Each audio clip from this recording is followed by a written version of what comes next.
Live from WRAL News Headquarters in Raleigh, your number one source for local news. WRAL News, coverage you can count on. In just a few hours, we are expected to hear from former President Donald Trump following his historic conviction. He and his legal team say the fight is far from over. Where they go from here? And it's a delightful morning. As a matter of fact, it's even cooler and less humid than it was yesterday. I'll show you when we start to creep back to steamy and tropical, though. And a local fire chief is accused of putting a hidden camera inside the fire station. Coming up, how he's expected to appear in court later today. A police officer is dead and several others were injured in a shooting in Minneapolis. What the officer was trying to do before he was shot. A lot to tell you about here on this Friday morning. Good morning, everyone. It is 6 o'clock. We love that you're joining us. I'm Renee Chu. And I'm Chris Lovegood in for Jeff Hogan. You're joining us on a rather nice start to your morning. Pretty cool when you walk outside today. Things are going to shift, though. Elizabeth Gardner's tracking your forecast for today and the weekend, too. It's so pretty out there right now. Take a look at this live look at Roxborough. We have the sun just about to pop up over the horizon. The flag on the courthouse lawn's completely still, so it is cool, it is crisp, it is dry, and just gorgeous as that sun is coming up. And the Triangle, temperatures are in the mid to upper 50s, and that is noticeably cooler than it was yesterday. And our dew point's way down at 45. Our dew point was in the 50s yesterday, so this is likely to be maybe the coolest, driest morning. Tomorrow is going to rival that, and then over the weekend we're going to start to see things drifting back toward normal. 46 is our temperature in Roxborough right now, 58 Goldsboro, 56 in Southern Pines. So when you open the door, you might step back in and grab the light jacket. I did this morning for sure. Temperatures at lunchtime in the low 70s, and we don't even hit 80s for this afternoon. It is likely to be much warmer and more humid. We get into a stormier pattern next week. I'll show you the changes as we get closer to that coming up. Anthony? As we head out to the roads this morning, we are getting reports of at least one crash on I-95. It's just before Keene Road, so kind of in this direction right there, but it's not causing any backups at this point. Likely a tractor trailer and a car involved with that, but they're saying it's moved off to that shoulder. So we'll continue to watch that here. Again, no major delays showing up with that. Also, I-40 looking great as we check out those sensors, but if we get anything new, we will bring that to you here in the next 10 minutes. Anthony, thanks. In just a few hours, we expect former President Donald Trump to talk about his historic conviction. He plans to hold a news conference this morning at 11 at Trump Tower. Trump was found guilty of all 34 counts in his hush money trial, marking the first time a former president has been convicted of a felony. His sentencing date is July 11th, but his legal team is likely to appeal the jury's verdict. All of this is expected to play a big role in the upcoming presidential election. Trump has already lashed out at the verdict. He shared this graphic to his Truth Social platform, saying this is not a prosecution, it's a persecution. Trump's sentencing date is 4 days before the start of the Republican National Convention, where he's expected to be named the GOP nominee for president. Trump's attorneys may try to push a sentencing date later, possibly even after the November 5th election, but it's unlikely the judge would grant a delay. Some voters who spoke with WRAL after the verdict say it will not play into their decision at the ballot box at all. Others say there is no way a person convicted of felonies should be in the Oval Office. I voted for him twice. I could not believe that anyone would vote for him again this time around, and I won't be one of them. Him having that criminal situation, it's not my place, but hey, go Trump. As for Trump himself, he will still be eligible to vote in the state of Florida unless he's sentenced to prison. Trump's former fixer, Michael Cohen, says that facts prevailed in the trial. He was a key witness for the defense in the case. He appeared live on MSNBC last night. Were you surprised by the verdict? No, I was not. I've been on so many of the shows on here on MSNBC, and I've told you all along that the facts speak for themselves. The documents speak for themselves. Trump's lead attorney moved for an acquittal even after the guilty verdict. He accused Cohen of committing perjury. The judge denied the motion. And coming up in about 10 minutes, reaction to the verdict from a Duke law professor who's a former federal prosecutor. And this morning on Today, Trump's defense attorney Todd Blanche will be live in Studio 1A. He'll talk about the verdict and the legal team's next steps. Today airs at 7 o'clock right here on WRAL. And happening right now in the WRAL Live Center, we're keeping an eye on reaction to that verdict. And overnight, Brad Knott, who is running for Congress, he posted this to his Facebook page, saying in part, "My observation as a former prosecutor is that President Donald Trump's constitutional rights were violated. And if he is given a fair hearing in an appellate court, I firmly believe this verdict will be reversed." Brad Knott is running for Congress to represent North Carolina's 13th congressional district. Trump has previously endorsed Knott over Kelly Daughtry, who ended up dropping out of the race. We'll keep an eye on any reaction here in the Live Center. Michelle, thank you. The chief of a local fire department in Cumberland County is expected in court today. Cumberland County detectives arrested him last night. WRAL's Kelsey Coffey is in Grays Creek this morning. She joins us live. Kelsey, he's accused of putting up hidden cameras.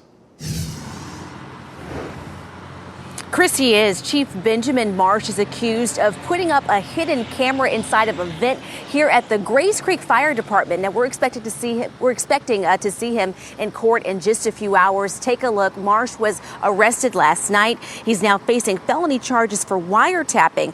Marsh was booked at the Cumberland County Detention Center yesterday, but he was released on a $1,500 unsecured bond. His first court appearance is set for this afternoon at 2:30, so we'll be sure to have a crew there and keep you updated. Kelsey Coffey, WRAL News, live in Cumberland County. A police officer is dead, another injured after responding to a shooting in a Minneapolis neighborhood. Authorities say the violence unfolded at an apartment complex last night. Officials say Officer Jamal Mitchell was shot and killed when he was ambushed. They say he was trying to give medical assistance to two people who were hurt. After Mitchell was shot, a second officer arrived and then exchanged gunfire with the suspect. The suspect died at the scene. A third person was found dead in an apartment. The city of Durham is paying nearly $8 million to a man who spent nearly 24 years in prison after a wrongful conviction. A federal jury awarded Daryl Howard a $6 million settlement 2 years ago. It was determined that he was convicted with fake evidence, but the city of Durham refused to pay it. Well, now the city is being forced to pay more. The city sent Howard a $7.75 million payout check yesterday. A man is in the hospital with serious injuries after a shooting on South Roxborough Street in Durham. Police who responded just after 4:30 yesterday afternoon found a man with life-threatening injuries. This is video from the WRAL Breaking News Tracker. No one is in custody. Police say this is an active investigation. A Zebulon woman is charged with child abuse for something police say happened at a school. 62-year-old Shirley Richardson, right there on your screen, is facing 2 misdemeanor counts of child abuse. Police say the incident happened earlier this month. It involved a student at Wakeland Elementary School. Richardson was working at the school as an instructional assistant at the time. We are checking with Wake County Schools to see the status of her employment. Friends of Tyler, Susie, and Miles Campbell are remembering them after they lost their lives in a Memorial Day crash in Garner. They gathered at Wake Med last night, and you see in this picture that they wore Wolfpack red. Tyler and Susie Campbell were NC State grads. Tyler was an avid runner. His family tells us he was preparing for a marathon in Chicago this summer. NC State Health and Exercise Studies professor Dr. Joy Kagendo is honoring a run to honor Tyler and his family. Friends say Tyler brought people together with his energy and joy. I wish we could emulate that. We just live one day at a time, but just live it to the fullest and just enjoy the people that you're around with. Say sorry to somebody, forgive and love, and just embrace joy and diversity, and because that's what Tyler was all about. The run to honor Tyler Campbell will be tomorrow at White Deer Park in Garner. It starts at 8 in the morning. President Biden has given Ukraine permission to carry out limited strikes inside Russian territory using U.S. weapons. This comes after Russia made advances around a city in the northeastern part of Ukraine. American munitions have been restricted to targets just over the border close to Kharkiv. Loosening the restrictions marks a break from long-standing policy. The Biden administration is still not allowing Ukraine to use long-range strikes inside Russia. The Special Olympics Summer Games, they're here. The weekend full of fun and competition kicks off this evening at NC State's Reynolds Coliseum. That is at 6:30. That's when law enforcement officers will light the cauldron and kick off the start of the competition. This year, more than 1,300 adults and children with intellectual disabilities from across the state will compete in 7 sports. It is 6:09. Justice in a murder case that gripped the nation. Chad Daybell has been found guilty in a triple murder case involving 2 children. We hear from family relieved after the jury reached its verdict. And an American is back stateside after being arrested in Turks and Caicos for possession of ammunition. We have the happy reunion with family after more than a month in prison overseas. Gorgeous day today, lots of sunshine, a high of just 78 degrees. Over the weekend, we start to see the temperature and the humidity creeping up just a little bit and then back into a stormy pattern as we get into next week. I'll show you what to expect. As you get into your car, tune to WRAL News Plus on your radio. In Raleigh on 99.3 FM, in Durham 96.5 FM, and everywhere on 101.5 HD3.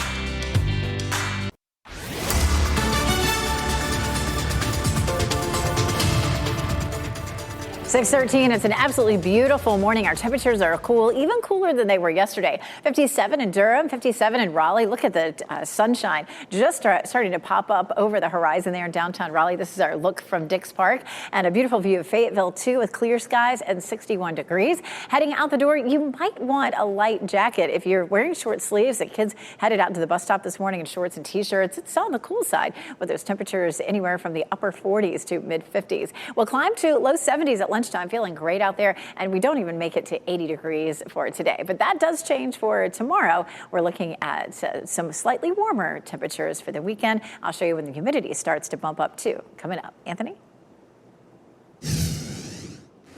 Elizabeth, as we head out to the roads this morning, we do have one crash to tell you about that has popped up here over the past 5 to 10 minutes or so. No major backups with this one, which is good, but I want to at least make you aware as you're hitting the road out there for the morning commute. It's south of the city of Raleigh. You can see that crash icon showing up right there. And we also have gotten reports on I-95 of a crash that we're tracking pretty closely. Again, no major delays showing up with that. This one's at US 401 northbound at Banks Road. Other than that, we're looking pretty good this morning. A judge wants more time for evidence to be gathered in the case of 6 pro-Palestinian protesters arrested on UNC's campus. The group made their first court appearance yesterday.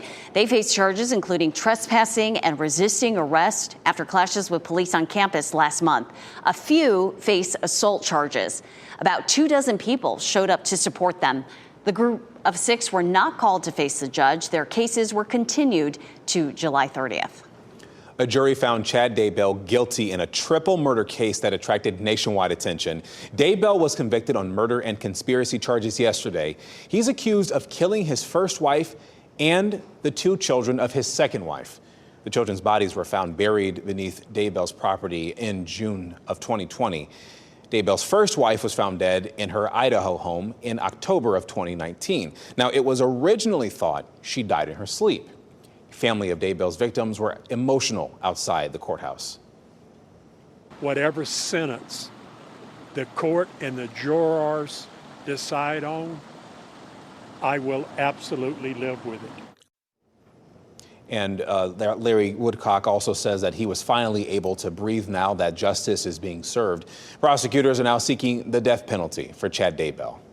Another American is back in the U.S. after being arrested in the Turks and Caicos for possession ammunition. Tyler Wenrick of Virginia was one of 5 Americans recently charged in the British territory. Wenrick and his wife touched down at Richmond International Airport last night after he spent more than a month in prison. He was sentenced to time served and ordered to pay a $9,000 fine. He could have been sentenced with up to 12 years in prison.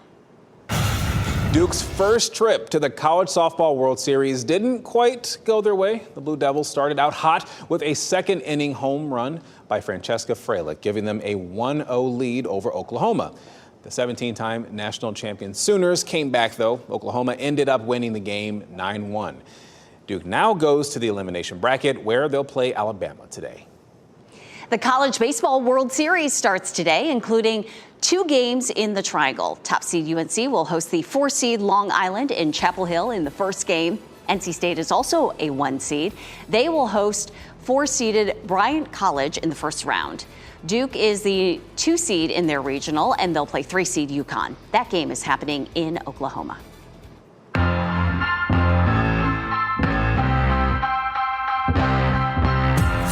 We are welcoming June this weekend. That's right, we're in June already. There are plenty of fun events for you and your family to do. Let's take a look at some of the best bets from WRAL's Out and About. First up, the Durham Brick Convention happening Saturday and Sunday at the Durham Convention Center. The event is the first Lego convention to come to the Bull City.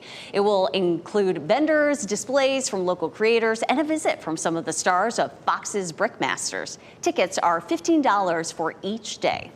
And the Raleigh International Food Festival, it is happening in downtown Raleigh's City Plaza. That is tomorrow from 11 a.m. to 8 p.m.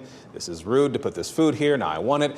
There will be all types of different cuisine with food from more than 50 countries. Admission is free. You just have to pay for your food. Boxyard RTP is having a party tomorrow for its 3rd birthday. There will be family yoga, bubbles, a balloon twister, and a speed puzzling tournament. If you love to do jigsaw puzzles, then you can compete to be the quickest. For more about these and other events happening this weekend, go to WRAL.com and search Out and About.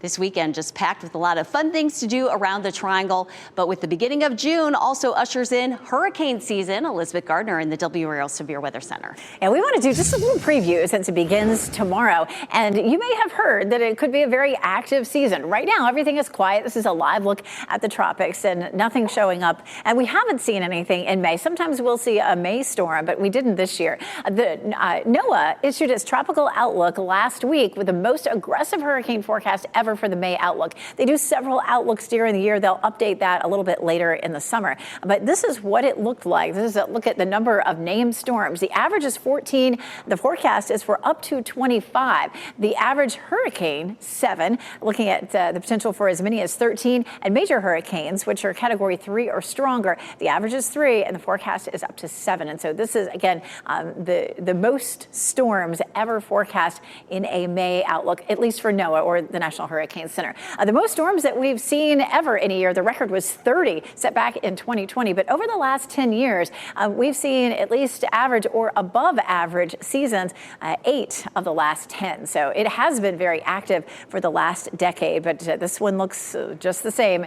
Maybe even one of the highest the highest numbers of storms that we've seen. Why is that? We're looking at a La Nina pattern. When we have La Nina, we tend to have weaker upper level winds. And if we have strong upper level winds, it tears off the top of the storm and doesn't allow it to strengthen very much. We also have abnormally warm ocean temperatures. As a matter of fact, some records out there right now. We've seen that all spring. And those warm ocean temperatures are the fuel for hurricanes. And so with very warm ocean temperatures and weak upper level winds, that would allow more storms to develop potentially, and for those storms to become stronger as well. It's pretty across our area this morning, taking a live look at Goldsboro, Apex, Chapel Hill, and Fayetteville. Chapel Hill, courtesy of Top of the Hill Restaurant. And of course, in Fayetteville, there's our newsroom. High pressure building in from the north, pushing cool, dry air into our region. That will continue through today and into tomorrow. But over the weekend, that cool, dry air slides eastward, and we'll start to see more humidity creeping in. The weekend will still be very pleasant. Saturday in particular features low humidity with a high of 83. Partly cloudy, the humidity bumps up just a touch on Sunday with a high of 84. We're looking at dry conditions through the weekend, but we do have the chance of some showers and thunderstorms picking up, especially once we get to the middle of next week. It's a small chance on Monday and Tuesday. We go up to a 50% chance Wednesday and Thursday. It will also be much more humid. Anthony? As we head out to the roads this morning, we have a couple crashes to tell you about. This one it just popped up here the past 5 minutes or so. I-87 northbound at Commodity Parkway. You can see where we're seeing a little bit of some backups right there, those red sensors. So just keep that in mind. It looks like it's not a huge delay, but I just want to make you aware of that. Also, US 401 northbound at Banks Road. Those sensors are in the yellow, so certainly seeing a little bit of a backup. But other than that, we're looking good. We'll continue to keep an eye on all those major approaches, though, here as we go through this morning. Thank you, Anthony. Creating your own TV show may have gotten a lot easier. The new streaming service that is hoping to become the Netflix of AI. Plus, there is a new spelling bee champ, the 12-year-old who won the Scripps National Spelling Bee in a very dramatic way. And here's a look at your North Carolina education winning lottery numbers.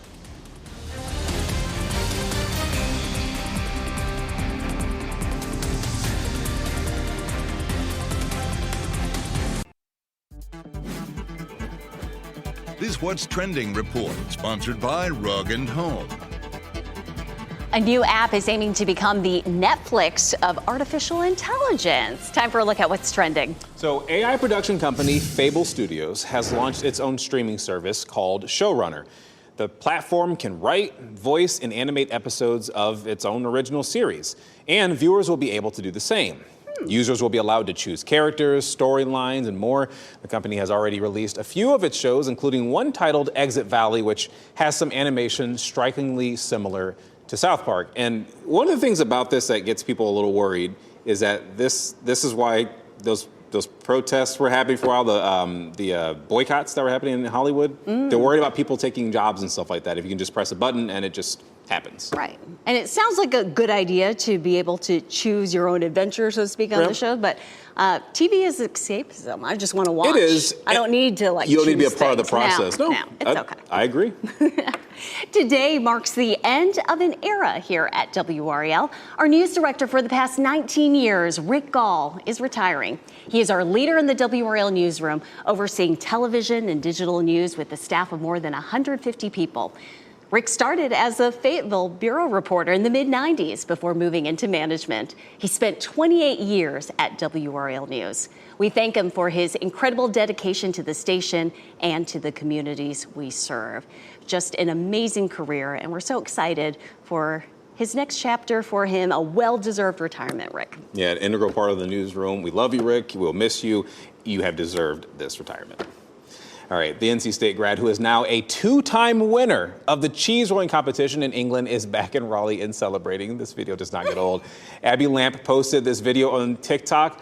It shows her dancing and doing cartwheels with her cheese prize under her, the NC State bell tower. This is her rolling down the hill in England. Hope her back is okay. Lamp won the traditional race over in Britain this week, and she also won the event in 2022. Looks She's resilient. Absolutely.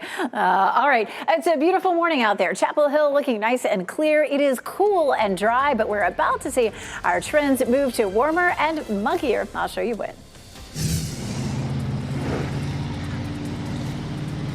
And a local fire chief is accused of putting up a hidden camera inside the fire station. Coming up, how he's expected to appear in court for the first time later today. More reaction after former President Trump's historic conviction. Why some say it will not affect how they vote in November.